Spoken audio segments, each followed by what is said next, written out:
తోపుడు బండి సాదిక్ వేదిక మీద ఉచ్చల జలది తరంగా పుస్తక ఆవిష్కరణ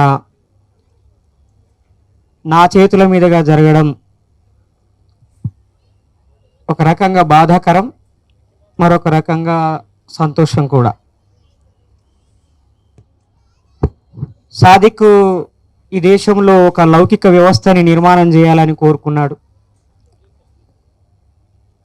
ఈ దేశంలో ఉన్న అసమానతలు తొలగిపోవాలని కోరుకున్నాడు. దానికి సాహిత్యం ఉపయోగపడాలని తోపుడు బండి మీద పుస్తకాలని గ్రామాల్లోకి తీసుకెళ్లే ఒక ఉద్యమాన్ని ఆయన ప్రారంభించాడు. సాదిక్ బతికి ఉంటే ఇప్పటిదాకా ప్రసేన్ గారు చెప్పినట్టుగా ఒక ఆదివాసి మొహం మీద మూత్రం పోసిన ఆ మనువుగాడిని చీల్చి చెండాడుతూ అద్భుతమైన కవిత్వం రాసేవాడు. ఉచ్చల జలది తరంగా పుస్తకాన్ని తీసుకొచ్చినందుకు మెర్సీ మార్గరెట్ని నేను మనస్ఫూర్తిగా అభినందిస్తున్నాను. ఇది చాలా బాధతోటి, నైతిక బాధ్యతతోటి మెర్సీ తీసుకున్నటువంటి ఒక నిర్ణయం, మంచి పని. మిత్రులారా, ఈ పుస్తకాన్ని చదివినప్పుడు మధ్యప్రదేశ్లో జరిగిన సంఘటనని కేవలం సంఘటనగా కాకుండా, ఒక ఇండివిజువల్ ఇన్సిడెంట్గా కాకుండా, ఒక వ్యక్తి మీద జరిగిన దాడిగా కాకుండా, మొత్తము వ్యవస్థ మీద ఒక విమర్శగా, ఆ సంఘటనకి, ఆ చర్యకి ఈ దేశంలో ఉన్న మనువాద వ్యవస్థ, మనువాద పద్ధతులే కారణం అనే ఒక ఆలోచన, ఒక చైతన్యం ఈ పుస్తకంలో కవులందరూ చూపించారు. ఈ దేశంలో వ్యక్తిని హీనపరచడానికి, అగౌరవపరచడానికి వ్యవస్థీకృతమైన శిక్షా స్మృతులు మన దేశంలో ఉన్నాయి. అదే బ్రాహ్మణీయ శిక్షా స్మృతి, అదే మనుధర్మ శాస్త్రము. ఆ శాస్త్రము చదవకుండానే బై ప్రాక్టీసు ప్రతి ఒక్కరూ దాన్ని అమలు చేస్తూనే ఉన్నారు.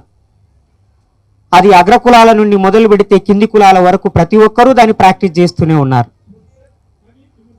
బ్రాహ్మణులైతే కింది వర్ణాలని అవమానించడానికి, శూద్రులైతే తనకన్నా కింది వర్ణాల వాళ్ళని అవమానించడానికి, మగవాళ్ళైతే ఆడవాళ్ళని అవమానించడానికి ప్రతి ఒక్కరూ ఆ శిక్షా స్మృతిలో సజెస్ట్ చేసిన, నిర్దేశించిన శిక్షా పద్ధతుల్నే అమలు చేస్తున్నారు, ఆచరిస్తున్నారు. వాటిని పీడితులు కూడా, బాధితులు కూడా వాళ్ళ శరీరంలో, వాళ్ళ మనసులో జీర్ణం చేసుకున్నారు. ఉదాహరణకి మన సమాజంలోనే నీ బాంచన ద్వారా, నీ పియ్యిదింట ద్వారా, నీ ఉచ్చదాగుత ద్వారా అనే ఈ కల్చర్ తెలంగాణ ఫ్యూడల్ సమాజంలో చాలా కాలం పాటు ఇక్కడ కొనసాగింది. దొరలు, భూస్వాములు, జమీందారులు దాన్ని ఒక కల్చర్గా తెలంగాణ ప్రాంతంలో నిర్మాణం చేశారు. ఆ కల్చర్కి వ్యతిరేకంగా, ఆ బానిసత్వానికి వ్యతిరేకంగా ఇక్కడ ఒక తిరుగుబాటు జరిగింది. తెలంగాణ రైతాంగ సాయుధ పోరాటం దానికి ఒక ఉన్నత దశ. ఆ తర్వాత వచ్చిన నక్సల్బరీ పోరాటము చాలా గొప్ప విప్లవాత్మకమైన చర్య.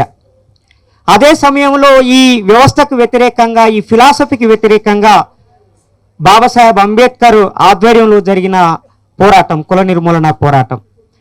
ఈ అన్ని పోరాటాలు ఒక నిర్మాణాత్మక దశ దాటి ఈ దేశాన్ని ప్రభావితం చేయటమే కాదు, శాసించే దశకి చేరుకున్న సమయంలో ఈ దేశంలో ఫాసిస్టులు అధికారంలోకి వచ్చారు. రెండోసారి నరేంద్ర మోడీ అధికారంలోకి వచ్చిన తర్వాత జరిగిన సంఘటన భోపాల్లో జరిగిన సంఘటన. అది కూడా ఎలక్షన్స్ సమీపిస్తున్న సందర్భంలో జరిగిన సంఘటన. బాగా తాగి, కుల పిచ్చితో, అహంకారంతో రోడ్డు మీద కూర్చున్న ఒక ఆదివాసి మొహం మీద అతడు మూత్రం పోయడము మనం అందరం చూసాం. ఆ ఆగ్రహము రాజకీయ ఆగ్రహంగా మారి రానున్న పార్లమెంటు, అసెంబ్లీ ఎలక్షన్స్లో బీజేపీని ఓడిస్తుంది అని అనుకున్నాం. కారణం ఏంటంటే ఆ చర్యకు పాల్పడ్డ వ్యక్తి ముఖ్యమంత్రికి సన్నిహితుడు, ఐడియాలజికల్లీ సంఘ పరివార్కి సంబంధించిన వ్యక్తి, పొలిటికల్లీ బీజేపీకి సంబంధించినటువంటి వ్యక్తి. కాబట్టి ప్రజలు ఆ ఐడియాలజీని, ఆ పార్టీని, ఆ సంస్థని తిరస్కరిస్తారని మనం ఆశించాం. కానీ మధ్యప్రదేశ్లో ఒకప్పుడు 6 సీట్లతో కాంగ్రెస్ ఓడిపోతే ఆ తర్వాత జరిగిన ఎలక్షన్స్లో 100 సీట్లతో కాంగ్రెస్ ఓడిపోయింది. బీజేపీ 100 సీట్ల మెజార్టీతో అధికారంలోకి వచ్చింది. నరేంద్ర మోడీ మూడోసారి మళ్ళీ అధికారంలోకి వచ్చాడు. అంటే ఏ శిక్షా స్మృతిని లీగల్ డాక్యుమెంట్గా, ఒక కాన్స్టిట్యూషనల్ డాక్యుమెంట్గా తిరిగి మన దేశంలో తీసుకురావాలనుకుంటున్నదో అదే ఐడియాలజీని, అదే పార్టీని ఈ దేశ ప్రజలు గెలిపించి అధికారంలోకి తీసుకొచ్చారు. ఈ పారాడాక్స్ని, ఈ వైరుధ్యాన్ని మనం ఎలా అర్థం చేసుకోవాలి, దాన్ని ఎలా పరిష్కరించుకోవాలనే విషయాన్ని కూడా ఈ సందర్భంగా మనము ఆలోచించుకోవాల్సిన అవసరం ఉన్నది. అయితే సాంస్కృతిక రంగంలో, సామాజిక రంగంలో, భావజాల రంగంలో జరిగినంత ఖచ్చితమైన పోరాటాలు లేదా నిబద్ధత కలిగిన ఉద్యమాలు రాజకీయాల్లో ఉండకపోవచ్చు. ఓట్లని ప్రభావితం చేసే చాలా అంశాలు ఉండొచ్చు. ఆ అంశాల వల్ల ఫాసిస్ట్ శక్తులు గెలుస్తూనే ఉన్నారు. మన దేశ మొహం మీద ఉచ్చబోస్తూనే ఉన్నారు.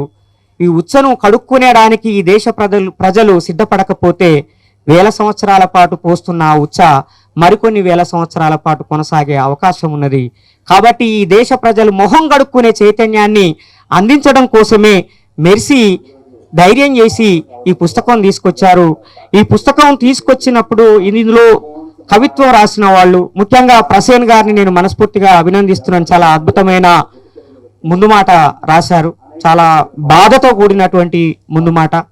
ఇందులో ఉన్న ప్రతి ఒక్క కవిని నేను మనస్ఫూర్తిగా అభినందిస్తూ, పుస్తకావిష్కర్త ఎక్కువసేపు మాట్లాడకూడదనే సంప్రదాయాన్ని పాటిస్తూ ముగిస్తున్నాను. Thank you.